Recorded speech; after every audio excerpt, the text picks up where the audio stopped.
Hello, I'm Jerry Ford. Welcome to Jungle Jerry's Treehouse. So this is number 31 of Magic Treehouse. Magic Treehouse number 31, a Merlin mission. And it's called Summer of the Sea Serpent by Pope Osborne.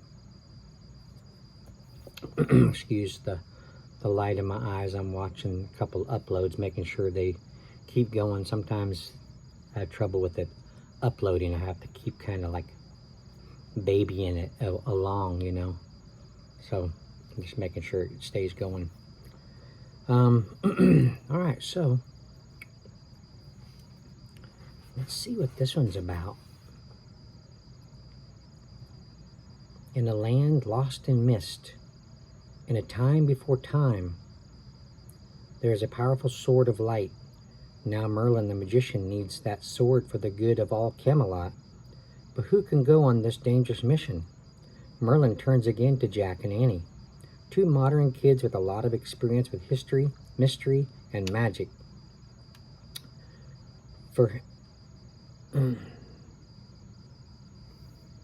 Turns to them for help. And again, Jack and Annie take up the challenge. With only a rhyme to lead them, they set out on another journey filled with fabulous creatures, mysterious riddles, and more than a few surprises. Inspired by epic poems and ancient legends of the world, Summer of the Sea Serpent is a must for readers who love adventure and magic. All right. Nose is itching.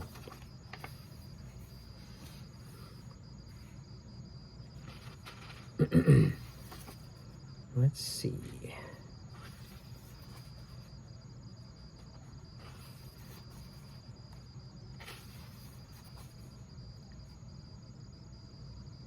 King Arthur's sword Excalibur, wrought by the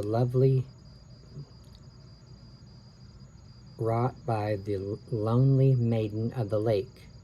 9 years she wrought it. Sitting in the deeps upon the hidden bases of the hills. Wrought. I guess it's the same kind of word as wrought iron, but I don't know what it means in this way. Not totally sure. Sitting in the deeps upon the hidden bases of the hills. Alfred Lord Tennyson. Idyllis of the King. There's some words that are beyond me. Chapter 1.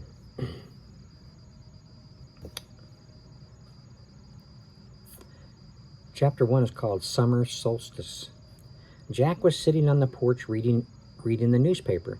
It was a warm summer day, but the porch was shady and cool. Annie poked her head out of the screen door. "Hey, Mom says she'll drive us to the lake this afternoon," she said. Jack didn't raise his eyes from the weather page. "Did you know today is the summer solstice?" he said. "What's that?" asked Annie. "It's the official first day of summer," said Jack. "There's more daylight today than on any other day of the year." "Cool," said Annie. "Starting tomorrow, the days will get shorter and shorter," said Jack. A loud screech came from overhead. "Look," said Annie. "A seagull." Jack looked up. A large white gull was circling in the bright noon sky. "What's he doing here?" asked Jack. "The ocean's 2 hours away." The gull swooped down and screeched again. "Maybe he's a messenger from Morgan or Merlin," said Annie. "Maybe one of them sent him to tell us the treehouse is finally back." Jack's heart began to pound. He put down the newspaper. "You think so?" he asked. Jack and Annie hadn't seen the magic tree house since their Merlin mission to a haunted castle last Halloween. Jack had begun to worry that the tree house might never come back. "Look, he's flying toward the woods," said Annie. Jack jumped up. "Okay," he said. "Let's go." "We'll be back soon, Mom," Annie called.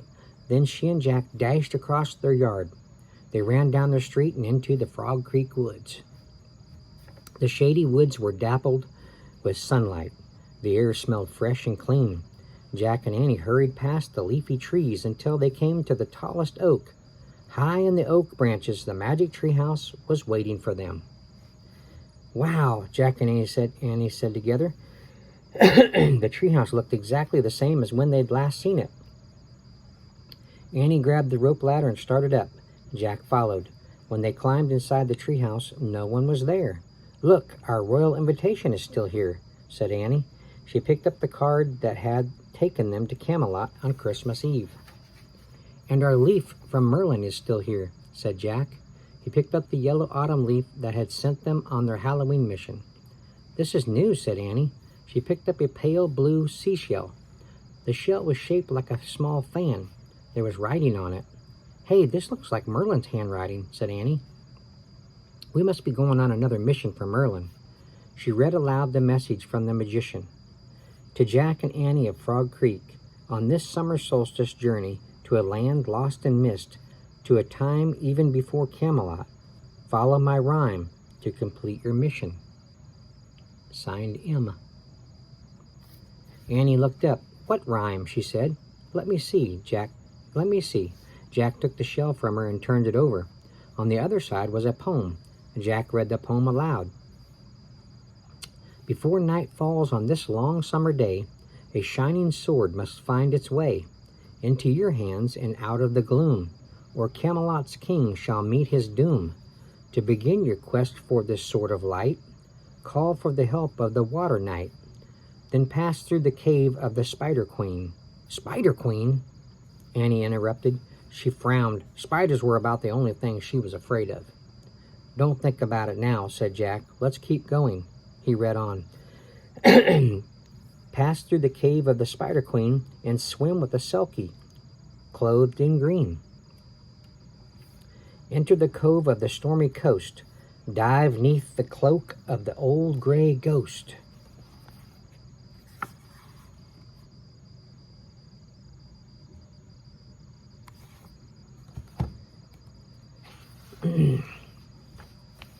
Jack stopped reading. Old gray ghost, he said. Don't think about it now, said Annie. Keep going. Jack read more. Answer a question with love, not fear. With rhyme and sword, your home is near. Both Jack and Annie were silent for a moment. That's a lot to do before nightfall, Jack finally said. Excuse me.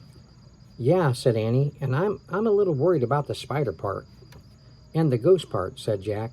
Hey, said Annie, if we're going on another Merlin mission, I'll bet Teddy will come with us. He can help us get through the scary parts. Right, said Jack.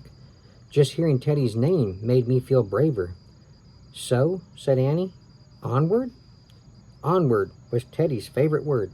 Onward, said Jack. He pointed to the handwriting on the pale blue shell. I wish we could go to the time before Camelot. The wind started to blow. The treehouse started to spin. It spun faster and faster and faster and faster and faster. Then everything was still. Absolutely still.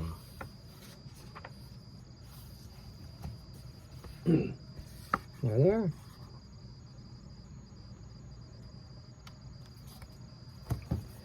Chapter 2, The Water Knight. A salty breeze blew into the treehouse. Seagulls screeched overhead. Jack and Annie looked out the treehouse window.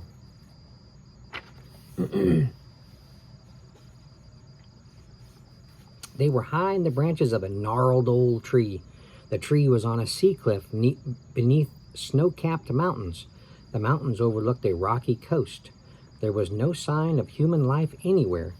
It looks wild and lonely here, said Annie. Really lonely, said Jack. I wonder where Merlin and Teddy are.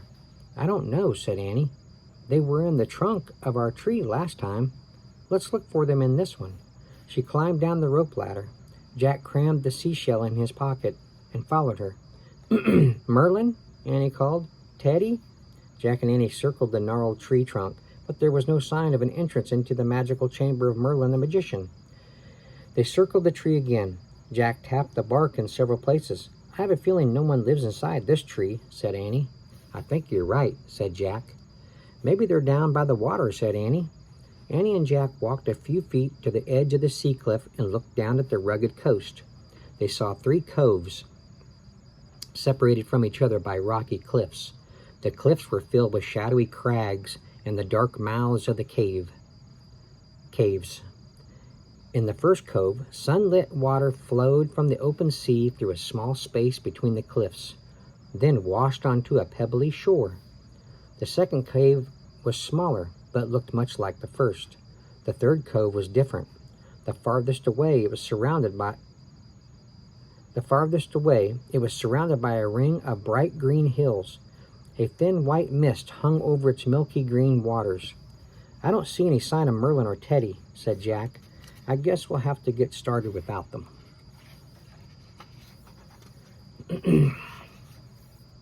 "Read the beginning of Merlin's rhyme again," said Annie.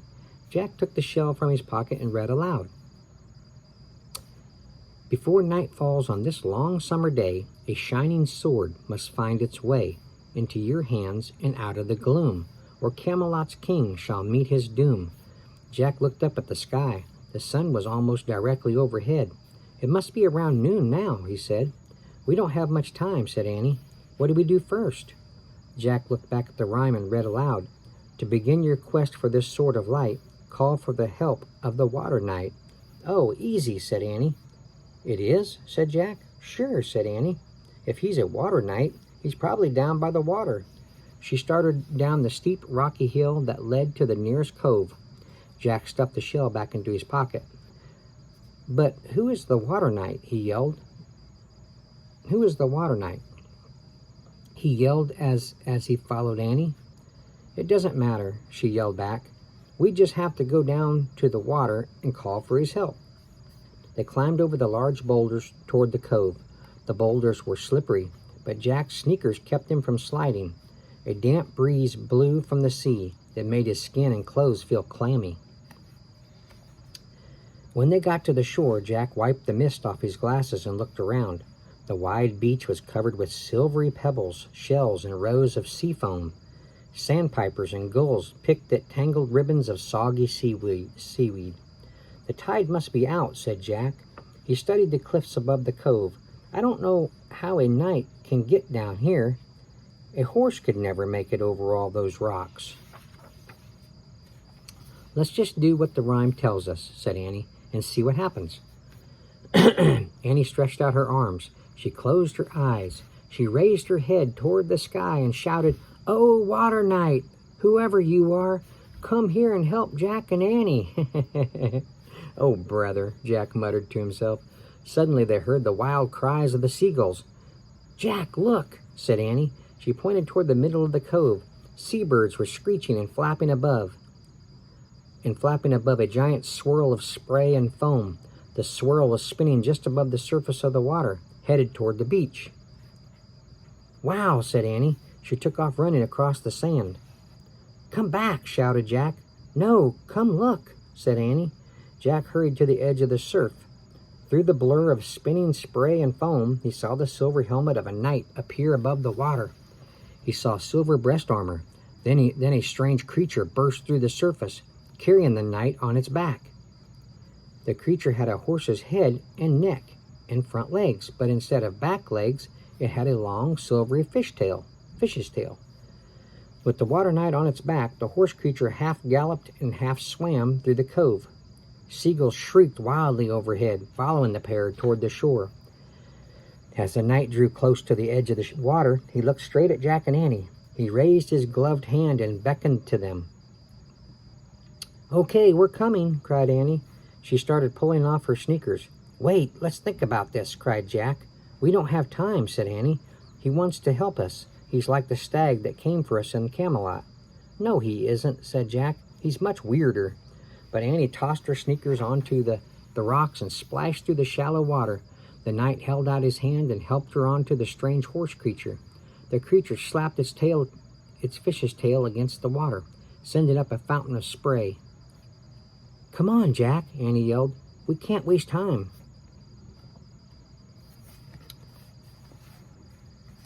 Look at that thing.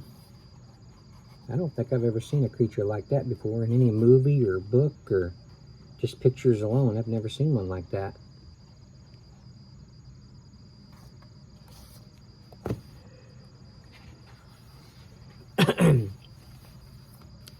Annie's right, Jack thought. They had to find the Sword of Light before nightfall. He pulled off his sneakers and tossed them up onto the rocks on top of the rocks near Annie's. Then he stepped into the cold water and waded out to the night. Annie helped pull Jack up onto the horse creature. He sat on its scaly tail and clung to Annie while she held on tightly to the water knight's tunic.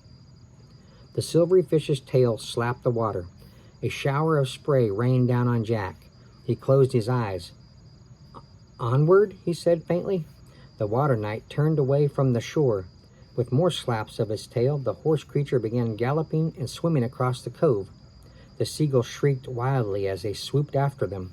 Bumping up and down, Jack clung desperately to Annie. He kept his eyes squeezed shut and tried hard not to fall off. As they sped across the cove, the water knight guided his steed steadily over each ripple and wave.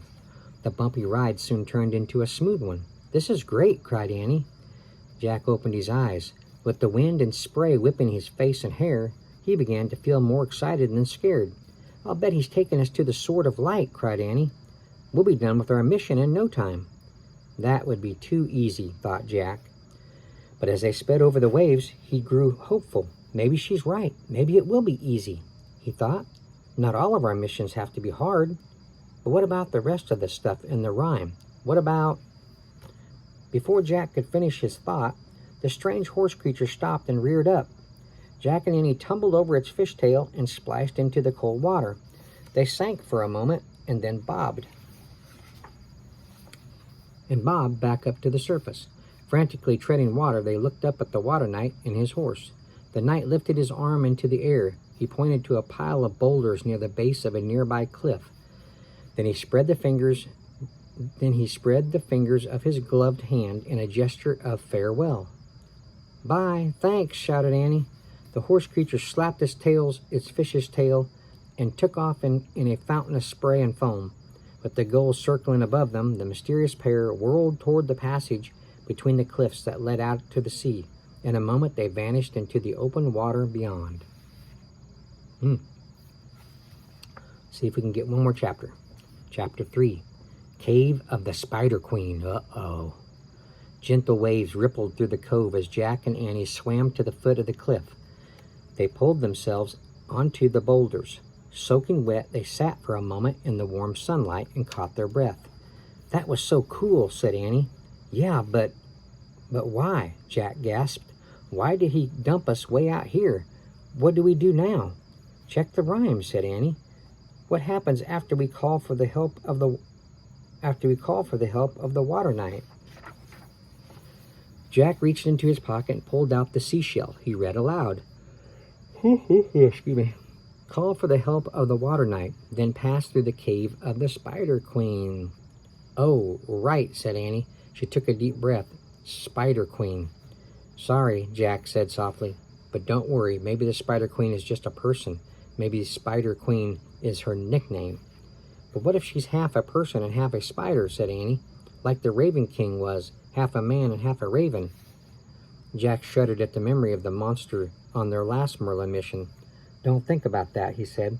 "Time's running out. Let's just find this cave." Annie nodded and smiled bravely. "Okay, you're right," she said. They stood up and started climbing barefoot around the craggy curves at the base of the cliff.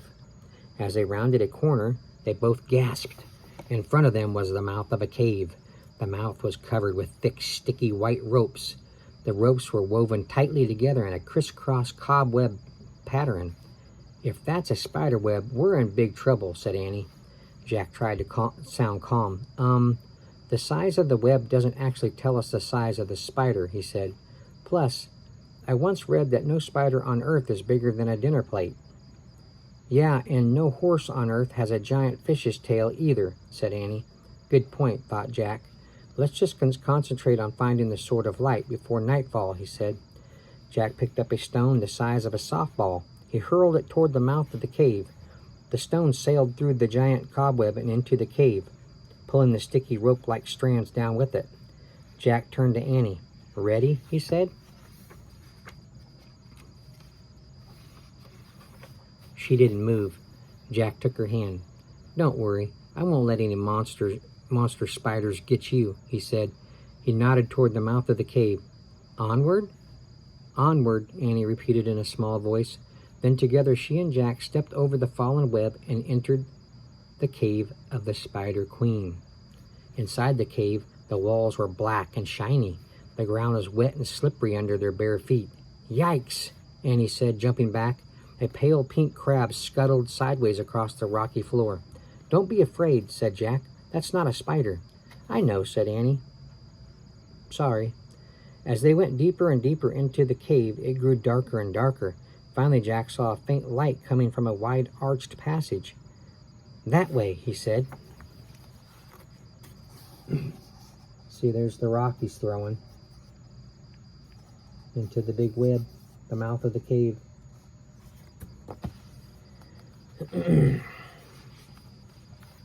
They stepped through the arch into a round chamber with a high ceiling. There were several large cracks in the ceiling that let in beams of sunlight. The misty light shined on mossy green ledges and on a green, spongy-looking floor. Excuse me. Silver droplets dripped from above, kerplopping into tiny pools. Squeaks and chirps came from crannies and hiding places in the walls. What's that noise? Asked Annie. Probably just teeny cave crickets or baby bats, said Jack. No, that noise, said Annie. The whispering noise. Jack listened. Then he heard it. A low whispering. He couldn't make out the words. It just sounded like whisper, whisper, whisper, whisper. The hair stood up on the back of his neck. Now he began to feel scared. This place is really creepy, said Annie. No kidding, said Jack, but we don't have to stay here long. The rhyme says we just have to pass through the cave, so let's hurry and pass through it. Jack and Annie walked through the ghostly green light of the chamber. The spongy floor squished beneath their bare feet. As they searched for an exit from the cave, they both kept an eye out for the Spider Queen. Hey, look at the starfish, said Annie. She pointed to a bright orange starfish clinging to the rocky ceiling. How do you get up there? Before Jack could answer, a wave crashed into the chamber. Water splashed over Jack and Annie. Yikes, said Annie. She and Jack jumped onto a mossy ledge jutting out from the wall. The wave washed back out. There was a moment of quiet. Then another wave surged into the chamber. It splashed against the cave wall, soaking Jack and Annie again. Oh, man, said Jack. The tide must be coming in.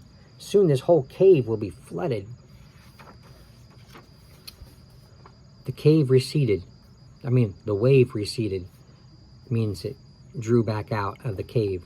For a moment, all was quiet again. We'd better leave now, said Jack. Quick, go back the way we came in. Jack and Annie jumped down from the ledge, but before they could escape, another wave crashed into the cave. This one swept them off their feet and pulled them down into the foamy water. Jack grabbed Annie's hand. Fighting the swirling current, they climbed back up onto the mossy ledge. The water churned and gurgled around the chamber. We can't go back the way we came in, said Jack. The waves will just keep knocking us down and we'll get caught in the current.